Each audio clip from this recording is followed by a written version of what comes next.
Want to download and install the ElevenLabs app on your mobile phone? Don't worry.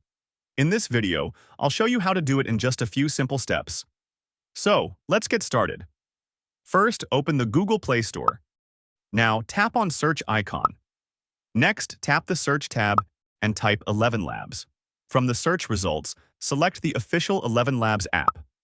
Now, tap on Install. Wait for the app to download and install. The download time may vary depending on your internet speed. Once the installation is complete, tap Open to launch the app. You can also open it later from your phone's home screen. If you already have an ElevenLabs account, tap Sign in with Google account. Now, select an account to sign in. And that's it. You've successfully downloaded and installed the ElevenLabs app on your mobile phone. If you found this video helpful, don't forget to like, subscribe, and hit the bell icon for more practical mobile app tutorials. Thanks for watching, and I'll see you in the next video.